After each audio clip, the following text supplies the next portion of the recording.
É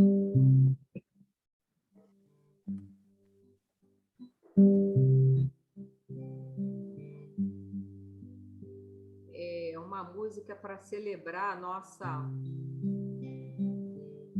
grupo, a nossa casa e todos nós, né?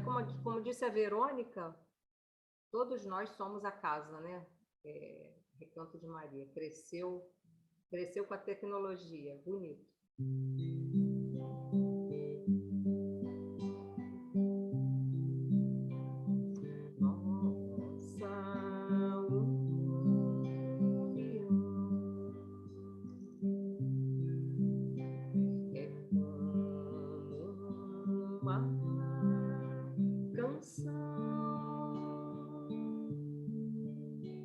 Que fala todo dia de amor e de alegria, paz de um mundo novo com Jesus, seu reino em nosso coração.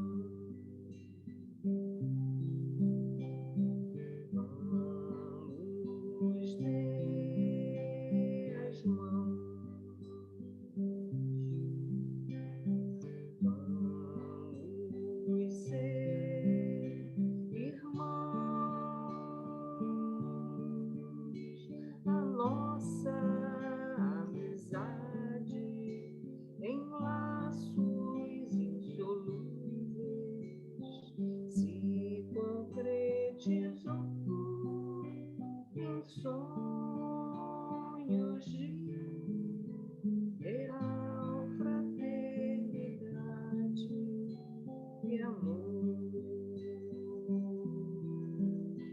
real fraternidade e amor.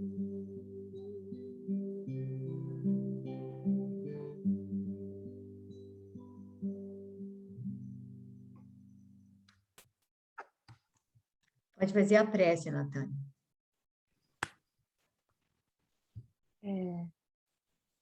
Boa noite. Hoje vamos agradecer ao Senhor bom Deus por mais uma semana de aprendizado, por mais uma semana de conquistas, de vitórias e de todo o bom que essa semana nos trouxe para a nossa vida, para os nossos amigos, para as nossas famílias. Queremos agradecer ao meu bom Deus por essa oportunidade de estarmos aqui reunidos hoje, para aprendermos um pouco mais sobre todo esse lado, para mim, novo, e para muitos já conhecidos, e estão repassando, e estamos aprendendo juntos, cada dia uma coisa nova. Obrigada, meu Deus, por essa oportunidade, por estarmos reunidos hoje, com a graça do Senhor. Que assim seja. Que assim seja. Glorinha, então você vai ler para a Natânia?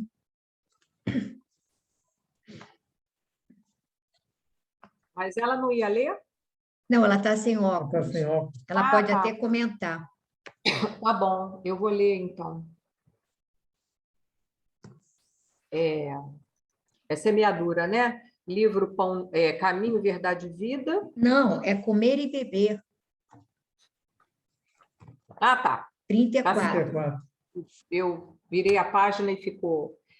Lição 34 do livro Caminho, Verdade e Vida. A lição é Comer e Beber. Então começareis a dizer: temos comido e bebido na tua presença e tens ensinado nas nossas ruas. Jesus, no Evangelho de Lucas, capítulo 13, versículo 26. O versículo de Lucas, aqui anotado, refere-se ao pai de família que cerrou a porta aos filhos ingratos.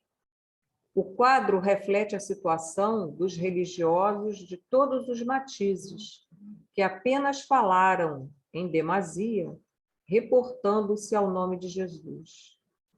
No dia da análise minuciosa, quando a morte abre de novo a porta espiritual eis que dirão haver comido e bebido na presença do Mestre, cujos ensinamentos conheceram e disseminaram nas ruas. Comeram e beberam apenas, aproveitaram-se dos recursos egoisticamente. Comeram e acreditaram com a fé intelectual. Beberam e transmitiram o que haviam aprendido de outrem. Assimilar a lição na existência própria não lhes interessava a mente inconstante. Conheceram o Mestre e a verdade, mas não o revelaram em seus corações. Também Jesus conhecia Deus. No entanto, não se limitou a afirmar a realidade dessas relações. Viveu o amor ao Pai, junto dos homens. Ensinando a verdade, entregou-se à redenção humana, sem cogitar de recompensa. Entendeu as criaturas antes que essas o entendessem. Concedeu-nos supremo favor com a sua vinda. Deu-se em holocausto para que aprendêssemos a ciência do bem. Não bastará crer intelectualmente em Jesus. É necessário aplicá-lo a nós próprios. O homem deve cultivar a meditação no círculo dos problemas que o preocupam cada dia. Os irracionais também comem e bebem. Contudo, os filhos das nações nascem na terra para uma vida mais alta.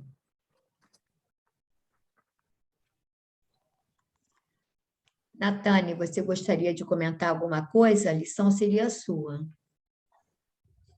Ou deixa com a Glória?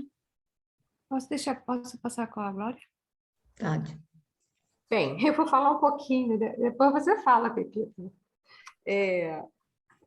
Eu acho que aqui a gente tem uma página, né, que fala da responsabilidade, né? Quando você já conhece o Evangelho, quando você já tem acesso ao Evangelho, né? Principalmente para quem se propõe a disseminá-lo, né? A levá-lo, seja onde for, numa igreja, né? E é muita responsabilidade você falar de Jesus, né? É realmente muita responsabilidade.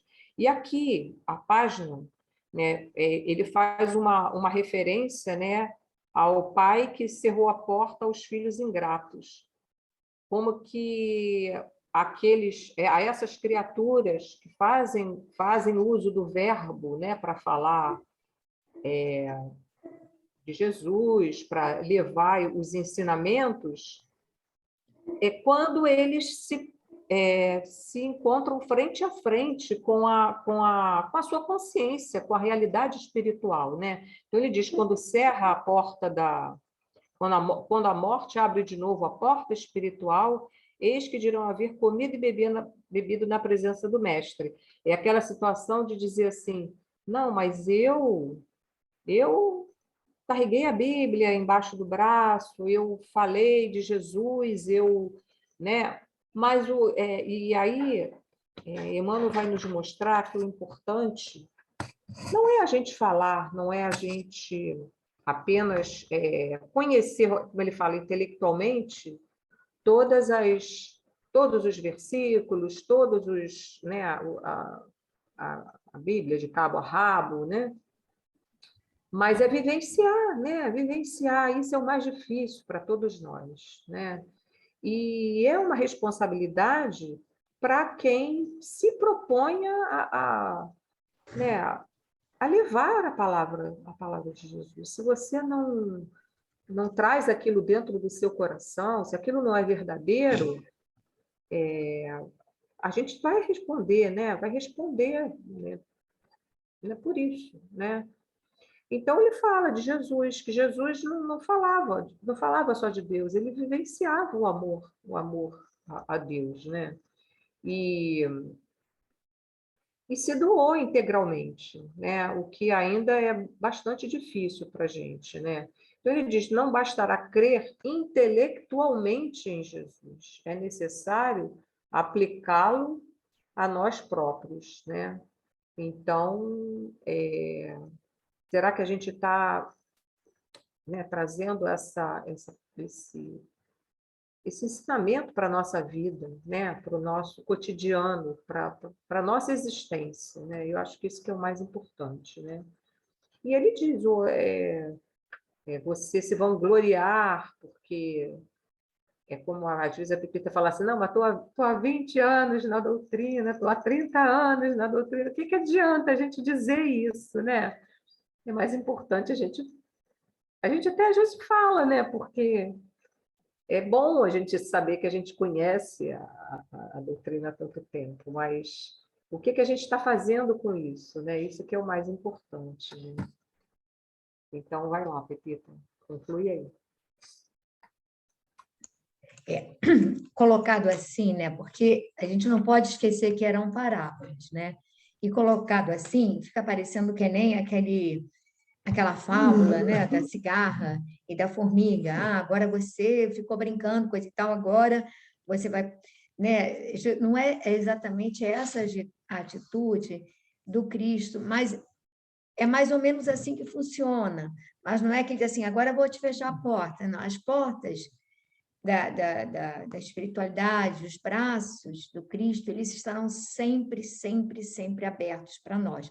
O problema é que nós temos que estar em condições para poder perceber. Se eles estão em condições mais elevadas, a gente precisa elevar o nosso sentimento, elevar a nossa frequência para poder perceber essas vibrações amorosas que vêm das esferas maiores.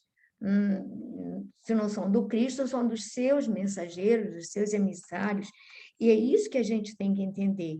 Então, quando a Glória já falou a palavra, porque comer e beber, em princípio, você come e bebe, você convida uma pessoa para a sua casa para fazer uma refeição contigo, ainda mais naqueles tempos, se você tivesse alguma intimidade com ela. Se você vai partilhar da sua intimidade para trazê-la para comer na sua casa, para repartir o seu alimento e a sua bebida. Então, significa que você tem algo afim. O problema é que há os convivas que vão, bebem e que não tem nada afim com, né, com o anfitrião, que a gente vai, bebe e vai embora. E não, digamos assim, não há esse compartilhamento, né, dessa frequência, desse amor, porque aí teríamos que realmente seguir o modelo.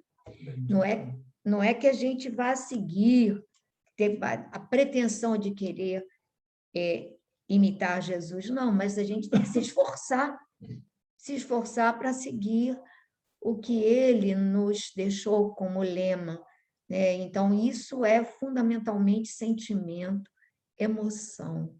Sentimento, emoção. E aí entra o amor, aí tem que entrar o perdão, aí tem que entrar tudo isso.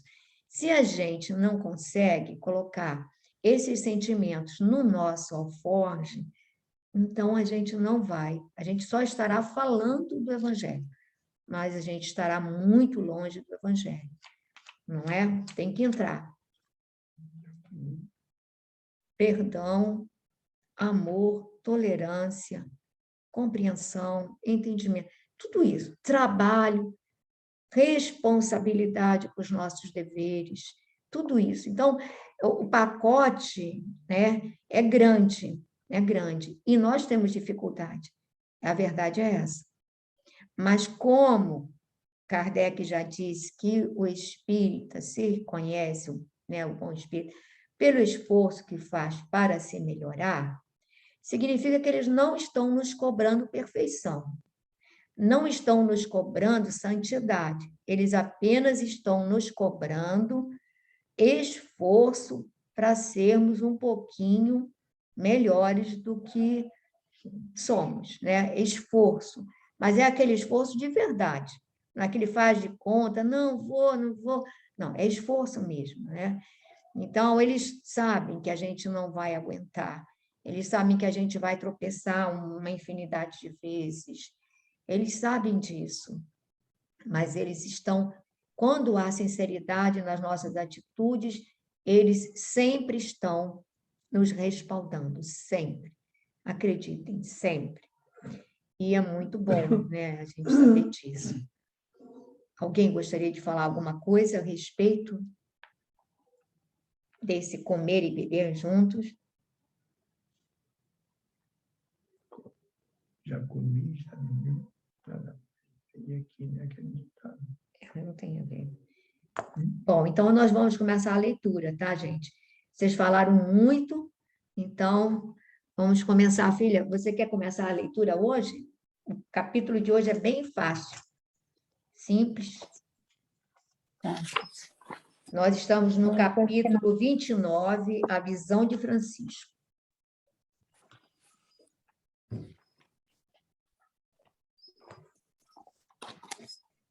A visão de Francisco. Isso. Quando Narcisa consolava o doente aflito, fui informado de que me chamavam ao aparelho de comunicações urbanas.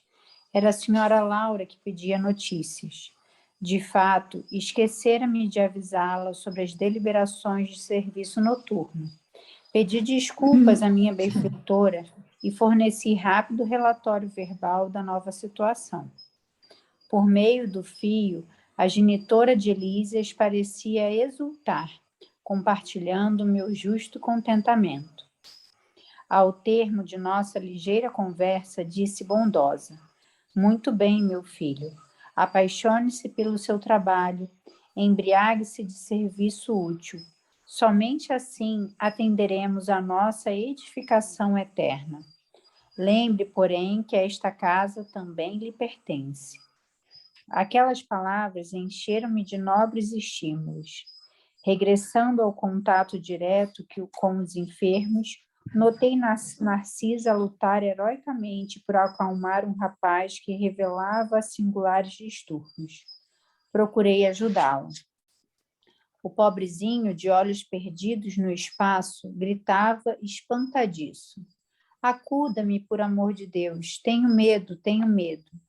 E o olhar esgazeado dos que experimentam profundas sensações de pavor acentuava: irmã Narcisa, lá vem ele, o monstro. Sinto os vermes novamente. Ele, livra-me dele, irmã. Não quero, não quero. Calma, Francisco, pedi à companheira dos infortunados.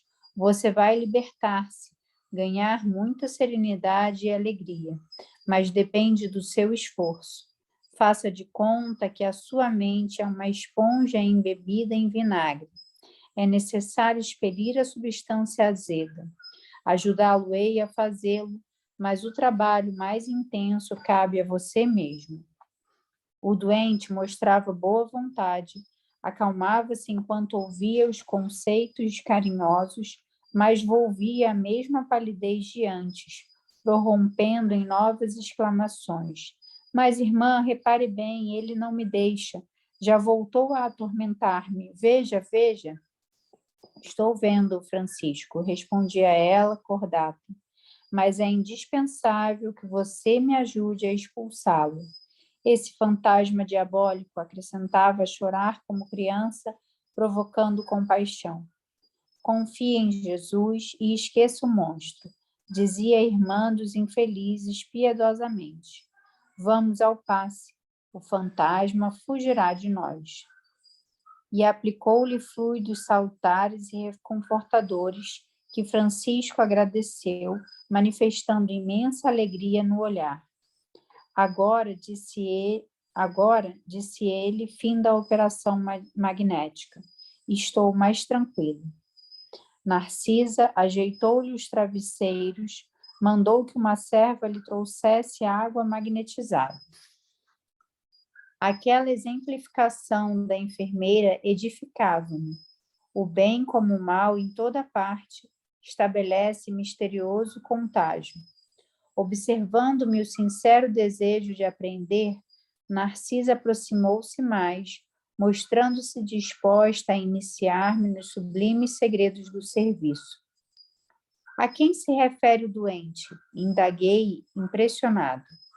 Está, porventura, assediado por alguma sombra invisível ao meu olhar? A velha servidora das câmaras de retificação sorriu carinhosamente e falou: trata-se do seu próprio cadáver. Que me diz? Tornei espantado. O pobrezinho era excessivamente apegado ao corpo físico e veio para a esfera espiritual após um desastre oriundo de pura imprudência. Esteve durante muitos dias ao lado dos despojos, em pleno sepulcro, sem se conformar com situação diversa. Queria firmemente levantar o corpo hirto, tal o império da ilusão em que vivera, e nesse triste esforço gastou muito tempo.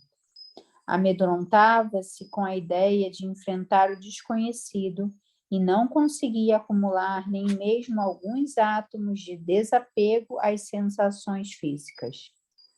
Não valeram os socorros das esferas mais altas, porque fechava a zona mental a todo pensamento relativo à vida eterna.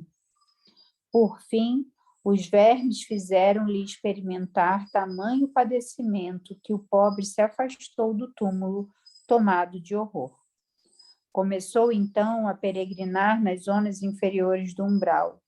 No entanto, os que lhe foram pais na terra possuem aqui grandes créditos espirituais e rogaram sua internação na colônia. Trouxeram-no os samaritanos, quase à força. Seu estado, contudo, é ainda tão grave que não poderá ausentar-se tão cedo das câmaras de retificação. O amigo que lhe foi genitor na carne está presentemente em arriscada missão distante de nosso lar. Fernanda, vamos parar? Eu só não interrompi porque ficava sem saber exatamente do que tratava, então tinha que pegar o parágrafo que vai explicar o assunto. Mas pode comentar, depois a gente abre para outras pessoas que queiram comentar. Aqui, primeiro, mostra que o quão envolvido ele estava naquele trabalho, né? Que realmente ele, assim, esqueceu que não tinha dado satisfação para ninguém, esqueceu que não tinha voltado para a residência, né, no horário em que estava pré-determinado, e de tão envolvido que ele estava ali naquele trabalho, né? E a dona Laura fica, inclusive, muito feliz de saber daquilo, né? E só reforça, né,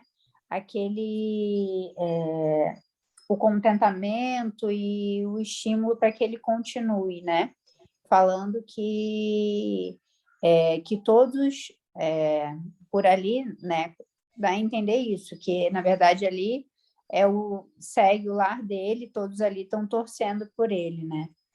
E durante, assim, o trabalho aqui que a Narcisa faz para acalmar o doente, né, eu achei interessante quando ele fala que, no final, né, que ele observa toda aquela situação e aí ele coloca aquela exemplificação da enfermeira edificava-me, ou seja, ele se sentia ainda mais feliz com aquilo tudo e com mais vontade, né, de trabalhar. E aí ele coloca: o bem como o mal em toda parte estabelece misterioso contágio. Aí eu fiquei pensando, né, como que o meio em que a gente vive, né, nos influencia, né? É óbvio que se a gente está cercado de pessoas que nos estimulam a fazer o bem, a gente vai se sentir compelido, a gente vai sentir vontade de ser daquela mesma forma, né? E do mesmo jeito, se a gente está sempre em companhias assim, que não nos trazem nada de bom, ou com hábitos que não são saudáveis, né? Aquilo vai nos influenciar, não tem jeito, a gente vai começar a achar aquilo ali normal, né? No carro, a minha filha fez uma pergunta: mãe, por que as pessoas, como é que surgiu o palavrão e por que as pessoas falam palavrão? Aí eu até falei: filha, eu não sei como é que surgiu, mas normalmente as pessoas falam os palavrões quando elas estão muito exaltadas, né? Ou quando elas estão muito eufóricas, ou quando elas estão com muita raiva. Mas tem pessoas que falam palavrão por qualquer motivo, porque já acham aquilo normal, né? E aí eu falei que era muito feio, né? Que não era uma coisa legal. Mas aí eu fiquei pensando, e é exatamente isso, assim, a coisa se torna, se a gente vê aquilo com tanta frequência, a coisa se torna tão banal, né? Que acaba tornando normal para a gente, né? Mas não é. Então, assim, quanto que é importante a gente se cercar de boas companhias, né? De praticar bons hábitos que vão nos estimular também para o bem, né? Que a gente deveria sempre buscar isso, né? É óbvio que, assim, a gente pode ser uma influência boa para outras pessoas, mas a gente também precisa buscar aqueles que nos estimulem também, né, a sermos melhores. E aí, o outro ponto importante é quando ela esclarece o que seria aquele fantasma, né,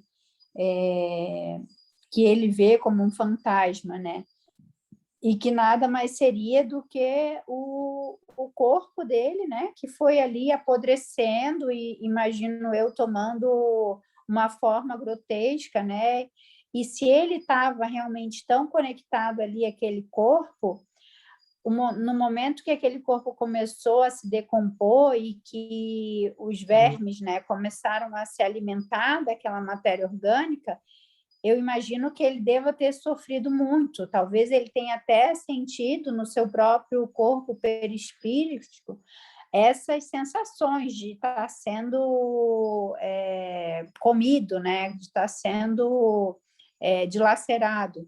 Então, o quão importante é a nossa no que a gente se conecta, né? No que a gente valoriza e como é o nosso estado no momento da nossa morte, né? Por exemplo, talvez se ele tivesse tido uma morte mais gradual, né? Mais lenta, tivesse adoecido, ele tivesse tido um tempo de trabalhar aquilo ali e ir se desapegando daquele corpo. Mas, como ele era uma pessoa extremamente materialista, né? E apegado ao corpo, apegado à vida material, e desencarnou assim de uma forma brusca, ele não aceitava aquilo, ele continuava conectado àquele corpo, tentando, aqui ele fala, né, como se quisesse reavivá-lo, não aceitando, ele fala que ele estava completamente não conseguia acumular nem mesmo alguns átomos de desapego e sensações físicas, né? E estava com a sua zona mental completamente fechada aos pensamentos relativos à vida eterna, ou seja, ele não queria se desconectar daquilo ali, ele não queria vislumbrar a possibilidade de morrer de morrer não, de desencarnar e de ir para um outro plano, né? Então, o quão importante é a gente conversar sobre isso, né? O quão importante é a gente estudar sobre isso e o quão importante é a gente tentar buscar assim outros valores, outras prioridades na nossa vida que não seja só essa vida aqui material, né? E não só a nossa vida material, como o apego excessivo aos nossos familiares, né, às pessoas que nos cercam, porque isso às vezes também nos mantém conectado aqui e vai nos causar sofrimento, né, para nós e para aqueles que amamos, né? Bom, posso ver se alguma outra pessoa tem outros aspectos desse trecho que foi lido que também a gente pode abordar. Alguém gostaria de fazer com os outros comentários a respeito desse fragmento? Então, tem algumas coisas que a gente pode comentar, né? Então, a primeira coisa que ele diz é que ele desencarna num acidente, que a Fernanda comentou, brusco, mas movido por total imprudência. Então, na hora em que, digamos assim, eu acabo desencarnando em consequência de imprudência minha, eu acabo tendo, de repente, um suicídio indireto. Uma pessoa que fica, por exemplo, apostando pega, como era muito comum na época da nossa juventude, a gente conhecia, o pessoal ia para o Alto da Boa Vista, aqui no Rio de Janeiro, e jovens faziam pegas, e às vezes alguns morriam, porque era uma coisa assim, era para buscar adrenalina. Claro que uma morte dessas é considerada suicídio. Então, se a pessoa ela encarnou para ter uma vida longa, e se nós encurtamos a nossa vida sem mérito ou benefício para ninguém, não é mérito, sem benefício para ninguém, quer dizer, uma pessoa que expõe a vida para salvar a vida de outra pessoa, não é suicídio. Ela está se sacrificando em prol de terceiros. Mas uma pessoa que, por exemplo, estou dando o exemplo do pega, vai lá, vai praticar pega, não sei o que, provoca um acidente e morre. Ela ainda pode também matar outras pessoas. Ali não houve benefício para ninguém, houve apenas imprudência e irresponsabilidade. Então, o fluido vital, que quando a gente encarna, a gente recebe para viver 60 anos e eu resolvo morrer aos 30, porque eu fui imprudente, o meu apego àquele corpo, ele é mais intenso.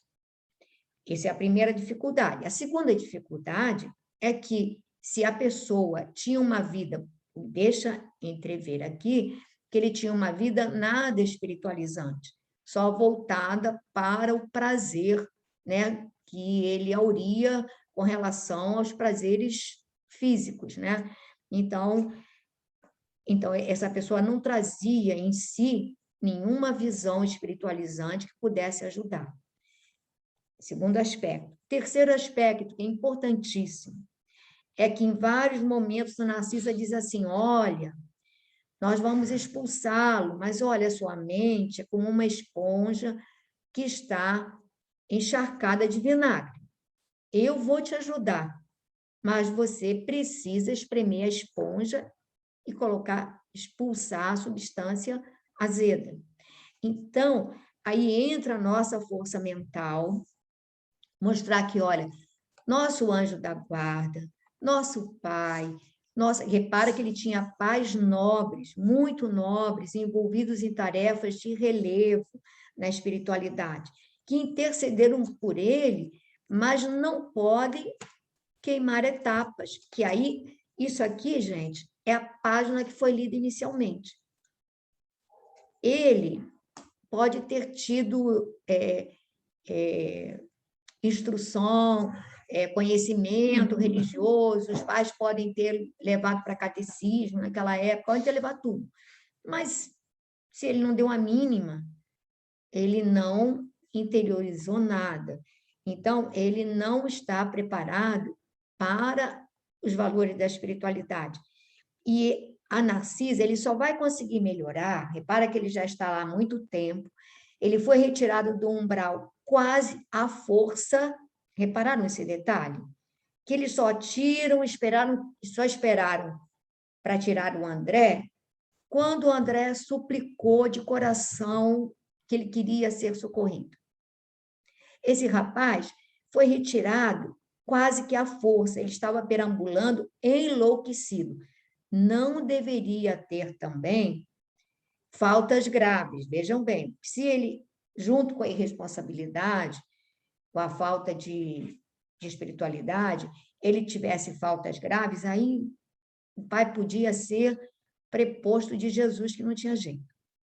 Mas ele não deveria ter faltas graves. Poderia ser um bom rapaz, mas irresponsável, inconsequente, aproveitando tudo que a juventude oferece, enfim.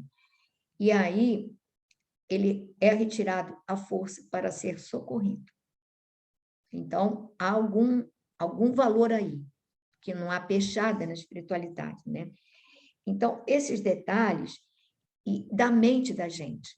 Então, quando a gente está com um problema, quando a gente pede ajuda a Jesus, a gente pede e a gente precisa da ajuda.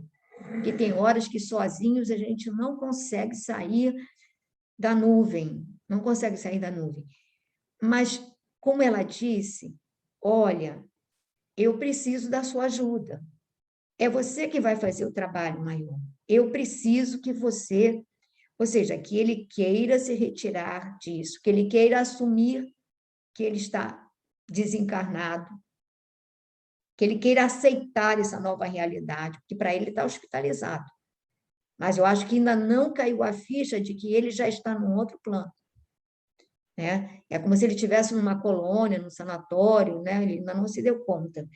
Então, aí agora a gente vai ver um trecho bem emocionante dele com o pai. Alguém gostaria de ter mais algum comentário a respeito? Bom, então, quem é que gostaria de ler? Meire, você quer ler um pouquinho hoje?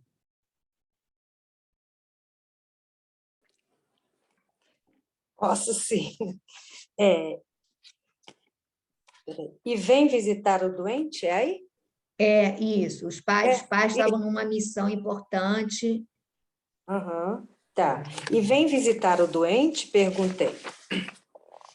Já veio 2 vezes, experimentei grande comoção, observando-lhe o sofrimento discreto. Tamanha é a perturbação do rapaz que não reconheceu o pai generoso e dedicado. Gritava aflito, mostrando a demência dolorosa. O genitor que veio vê-lo em companhia do ministro Pádua, do Ministério da Comunicação, pareceu muito superior à condição humana, enquanto se encontrava com um nobre amigo que obtivera hospitalidade para o filho infeliz. Demoraram-se bastante comentando a situação espiritual dos recém-chegados dos círculos carnais.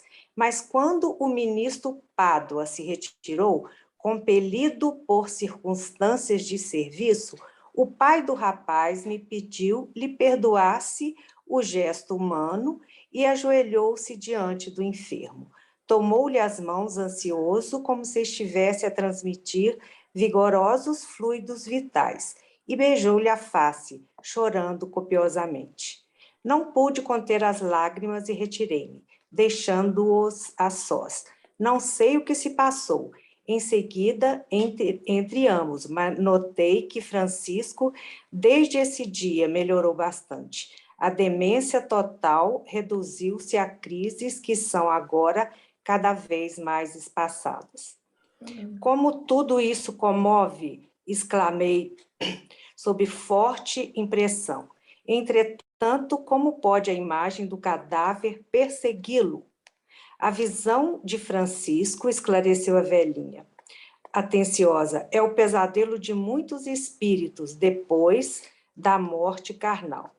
Apegam-se demasiadamente ao corpo, não enxergam outra coisa, nem vive senão dele e para ele, votando-lhe verdadeiro culto e vindo o sopro renovador, não o abandonam. Repelem quaisquer ideias de espiritualidade e lutam desesperadamente para conservá-lo. Surgem, no entanto, os vermes vorazes e os expulsam. A essa altura, horrorizam-se do corpo e adotam nova atitude extremista. A visão do cadáver, porém, como forte criação mental deles mesmos, mesmos atormenta-os no imo da alma. Sobrevêm perturbações e crises, mais ou menos longas, e muitos sofrem até a eliminação integral do seu fantasma. Notando-me a comoção, Narcisa acrescentou: graças ao Pai, venho aproveitando bastante nestes últimos anos de serviço. Ah, como é profundo o sono espiritual da maioria de nossos irmãos na carne. Isto, porém, deve preocupar-nos, mas não deve ferir-nos. A crisálida cola-se à matéria inerte, mas a borboleta alçará o voo. A semente é quase imperceptível e, no entanto, o carvalho será um gigante. A flor volve à terra. A flor morta. A flor morta volve à terra, mas o perfume vive no céu. Todo embrião de vida parece dormir. Não devemos esquecer essas lições. E Narcisa calou-se, sem que me atrevesse a interromper-lhe o silêncio. Então, Meire, comenta para a gente aí. Sei não, Pepita, pode falar. Então, vou pedir a família ali, a Verônica, para comentar para você. Pode, deve. Vai comentar, Verônica? Melhor você comentar, Pepita, porque eu acho que aqui, que eu destaquei aqui, foi a superioridade do pai, né, que foi visitar o filho, porque quando ele fala que pareceu muito superior à condição humana. Então, isso aqui já apontou para mim uma situação mais extraordinária do que aquelas que habitualmente eles viam ali. E o resto fala do poder, né, que o poder dos fluidos que o pai conseguiu ministrar, né, porque ali a gente lembra muito daqueles casos, né, de Cipriana, em que precisaria, para ajudar a fundo, precisaria de alguém que muito amasse. Verdade. E, no caso, esse pai era essa pessoa que Narcisa ajudava, ele sentia melhora com os passos e com o tratamento, mas quando uma pessoa ama mais profundamente, evidentemente que a transmissão dos fluidos e das energias para essa pessoa é muito potencializada. E no mais, quando ela fala que a visão do cadáver, porém, como forte criação mental deles mesmos, foi aquilo que você já falou também, né, que eu destaquei aqui, falando sobre a criação mental dessas pessoas, seja em situação de suicídio indireto, ou até mesmo não sendo suicídio indireto, mas de pessoas muito materializadas, que não conseguem, usando as palavras do próprio livro, não conseguem desapegar nem por um átomo, né, as sensações físicas. Então, acredito que realmente ele sentia, né, os vermes comerem a carne, sentia frio, todas aquelas sensações físicas mesmo. Eu falei muito geral, acho melhor você falar. A gente, olha só, a primeira coisa que me chamou a atenção, gente, pensa, acho que vocês todos ficaram emocionados. Aquele pai, que era um espírito muito nobre, ele estava em missão importante fora, longe de nosso lar. Ele vai com o ministro lá, enquanto ele está com o ministro, ele se mantém dentro da elevação, né? Conversando sobre a questão geral. Aí, olha a grandeza do ministro. O ministro saiu porque tinha compromissos a atender. Não, ele saiu para permitir ao amigo a oportunidade de estar a sós com o filho. Mas ele disse que tinha compromissos. Aí deixou, ele sabia, no fundo, da dor daquele pai vendo um filho enlouquecido, que volta da carne, né, com uma oportunidade de vida jogada fora. A gente não para ver isso. Mas o espírito mais nobre, gente, ele sabe de todo investimento da encarnação, todo investimento, tudo. E aí você vê aquela vida sendo jogada fora, voltando naquelas condições. E aí sabe o seguinte, a gente volta para a página de abertura, que o menino, a mente dele estava enlouquecida, porque ele não suportou essa mudança. E repara que muitas vezes aqui, nós encarnados, no corpo físico, quantas pessoas têm surtos porque acontecem dificuldades repentinas na vida da pessoa que ela não aceita e ela surta. Aí você diz assim, nossa, o fulano teve um transtorno bipolar, ou a pessoa surtou, a pessoa teve isso. Ela simplesmente aconteceu algo que ela não consegue aceitar. Então, primeiro entra o nosso processo de rebeldia como espíritos. Eu estou agarrado à minha vida, eu curto a minha vida, eu quero ir surfar, eu quero ir fazer isso, eu quero fazer aquilo, eu não quero... Aí, de repente, você não pode fazer nada daquilo. Aí a pessoa não aceita. Então, esse nosso processo cria esse processo de loucura, gente. A loucura não é externa, é um processo de desequilíbrio de uma mente que não consegue lidar com uma situação que para ela é adversa, está fora dos parâmetros. Então, eu acho que essa lição a gente tem que trazer para nós, porque isso acontece na nossa vida, aqui enquanto encarnados. A gente pode não ter um surto desse tamanho, mas a gente tem pequenos surtos e a gente tem ao nosso lado pessoas que às vezes têm surtos feios, sérios, e a gente tem que até saber o que pode fazer para ajudar. Então, eu acho isso importantíssimo. Aí achei magnífico, quando ele se tornou humano para chegar perto do filho. Aí eu me lembro de Paulo de Tarso, quando ele diz, eu me fiz forte para os fortes, me fiz fraco para os fracos, para por todos os meios poder levantar alguns, poder resgatar alguns.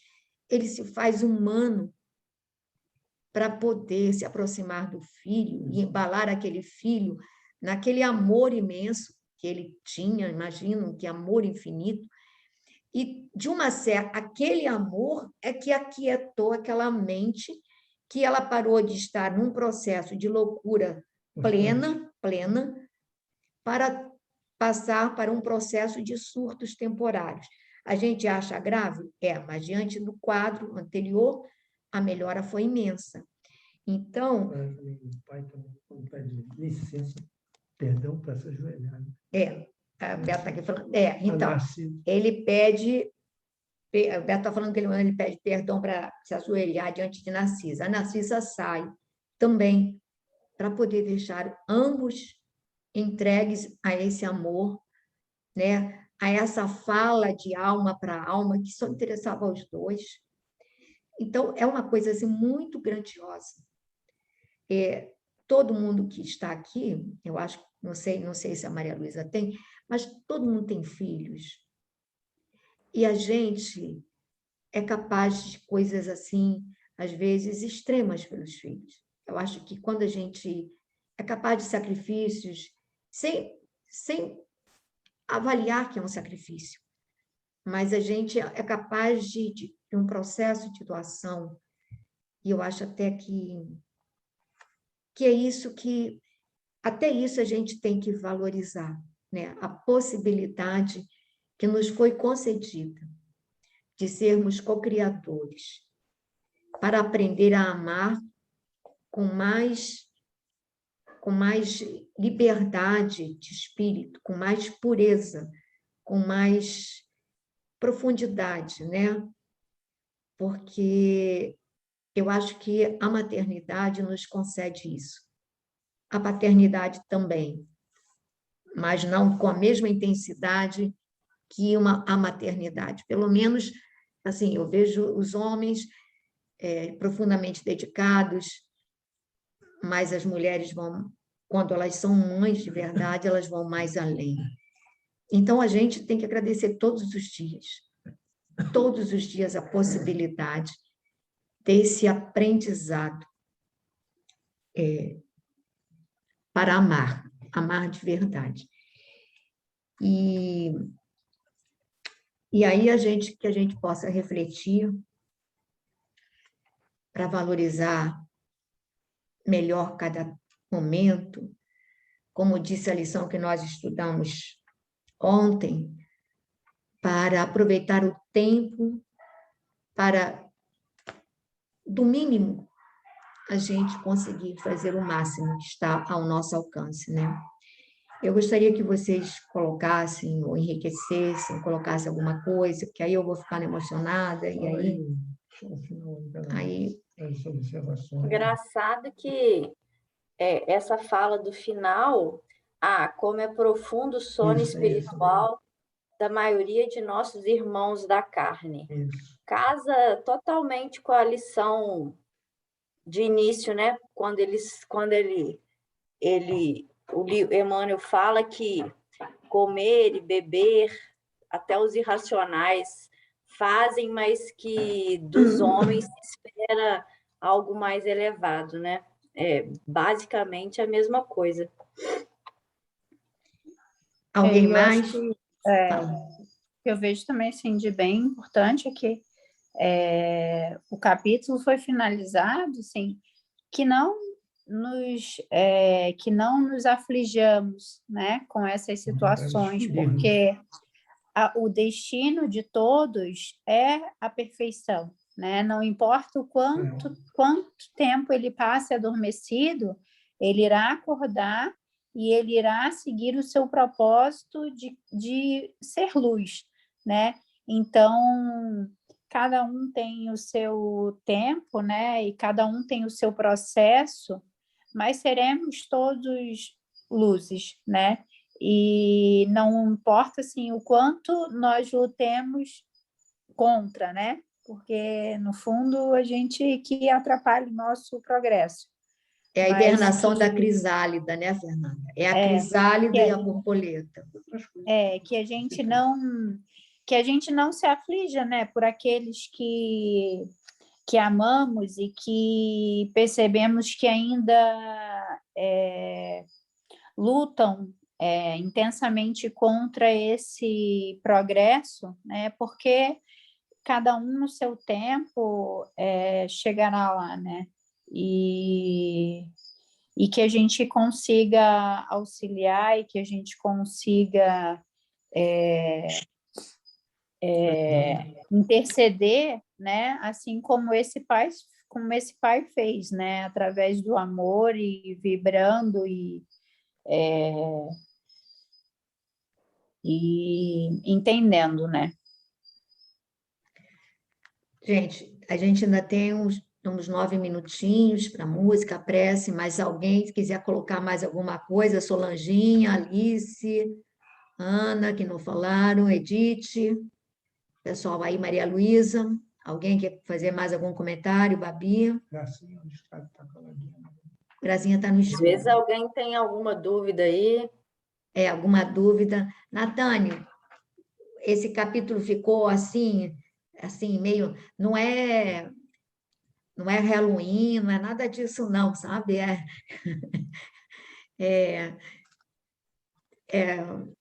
Isso é só para o pessoal que é muito apegado, sabe? Né? Fica tranquilo, a gente não é um processo generalizado não, tá? Eu percebi. Tá bom. A Meire, então, também é católica, a Natânia também é católica, Meire. Está assustada, né, Meire? Um pouquinho. Eu fiquei meio assustada. Outro dia eu estava lendo um para trás aí, que eu perdi, aí estava falando que os encarnados, nós aqui, às vezes estamos interferindo lá nos desencarnados. Eu fiquei assustada com isso. Um lá que estava todo nervoso lá e tal, aí fala, não, é o pessoal da sua família que não te dá sossego, entendeu? Eu fiquei assustada, será que eu aqui estou atrapalhando, meu Deus, quem está lá? Eu fiquei preocupada, Também fiquei pensando no meu pai, coitado, ele passou uns 5 anos que eu não desagarrava dele. Pois é, né, Natânia? Às vezes a gente está errando aqui muito, né? E não sabe, está trabalhando isso lá, né? Eu fiquei meio perturbada, meio preocupada. Tem que explicar quando ela atrapalha. Não, ela já entendeu. Mas você já entendeu que pensar bem, emitir pensamentos de alegria, boas recordações, isso, o apego é que escraviza, o apego, aquela coisa de que eu quero aqui do lado, aquela. E processar a perda, né? Eu acho que é isso aí, né? Aceitar. Eu acho que a gente que é católico tem mais dificuldade, às vezes, né? De aceitar, né? Gera até, às vezes, revolta. Por quê? Por quê, né? Mas, então, eu falei, gente, preciso, né? Pensar neles de outro jeito, né? Para tentar ajudar. Eu fiquei preocupada, realmente. Foi uma lição que eu não participei Eu sei, é o capítulo que a família que toda, eu fala, sei. né? Aí Aí fala, a não, espiritualidade vai dar uns probleminhas para o pessoal ficar doentinho, ficar com problema, para o pessoal parar de pensar nos pobres coitados lá. isso aí, isso mesmo. Bom, Mas é bacana. então vou pedir a Glorinha para cantar uma música para gente. Vou fechar aqui.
Glorinha, canta mais próximo do microfone.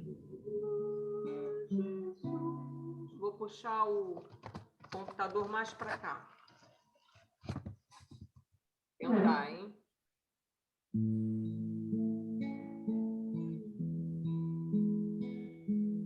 Nesse momento de prece e emoção, eu sinto Jesus tão presente em você.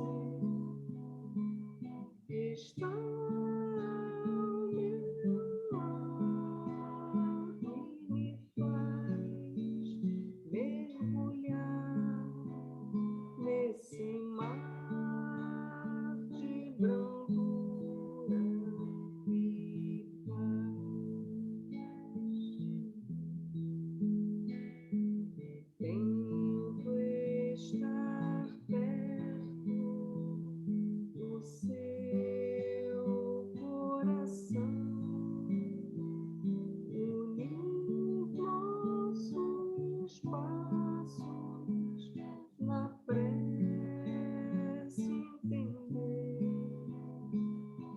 estar com Jesus no caminho, é amar, é sonhar, é encontrar, é sofrer. Então me leva a pensar no meu viver, refletir em paz. Então me leva a pensar no meu viver, refletir em paz.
Então, nós vamos fazer a nossa prece, agradecendo a Jesus pela oportunidade de estarmos juntos, estudando e refletindo sobre questões espirituais, refletindo sobre o seu Evangelho, tentando, Senhor, amansar o coração, te trazer para dentro de nossa alma. Falamos tanto de ti, Jesus. Há referências à tua vida, ao teu nome, ao teu legado, em todos os livros que manuseamos. Tudo que aprendemos seria o suficiente para sermos melhores. E, no entanto, Senhor, a natureza não dá saltos e aqui estamos nós, lutando contra as nossas sombras, lutando contra as tentações que nascem dos nossos sentimentos. Mas queremos, Jesus, queremos sentir-te perto de nós. Queremos ser, nesse momento, como a criança, a quem afagaste a cabeça e dissestes que era preciso que nos assemelhássemos a ela,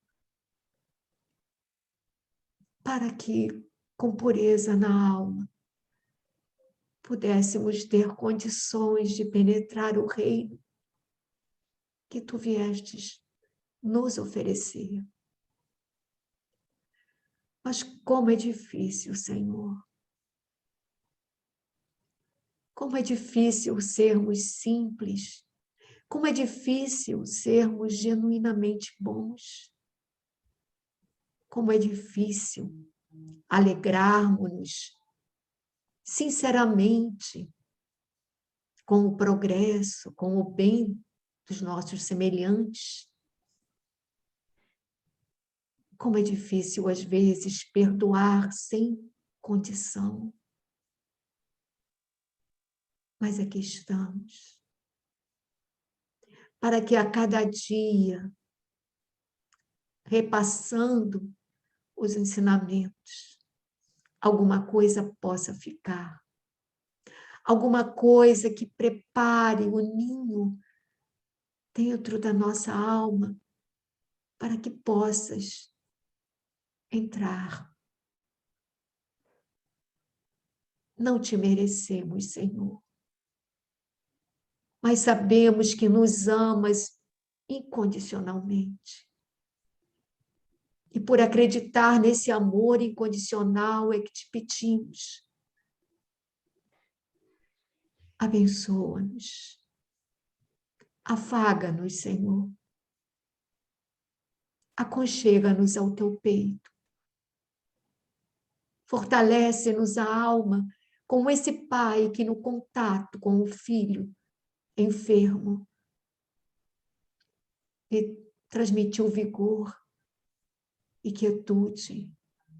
Nós te pedimos, Senhor, fortalece-nos a alma, ilumina-nos o espírito, aquieta-nos, Senhor, os sentimentos às vezes ainda desencontrados, para que possamos ser pacíficos e pacificadores. Abençoa a todos os espíritos que têm sido trazidos para os nossos lares, para que eles conosco participem destas reflexões. Abençoa a todos aqueles que estão em nossos cadernos de prece, que passam pela nossa mente. Por essa nossa irmãzinha Júcia, que depois de tão longa enfermidade, volta para casa, sob condições difíceis, mas voltou para casa. Obrigada, Jesus. Fortalece essa família. Fortalece a nossa irmãzinha, Rosemary, e sua família. A nossa irmã Maitê, que também se encontra enferma. E todos aqueles que estejam necessitando de energias salutares, de vigor, de esperança, de ânimo. Abençoa os nossos entes queridos que estão distantes. E abençoa os nossos amados que se encontram na pátria espiritual. Abençoa também a todos aqueles que trabalham arduamente para nos tutelar. Muito obrigada, Jesus.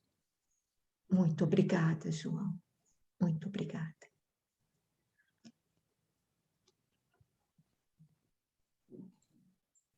Tem que apagar aqui.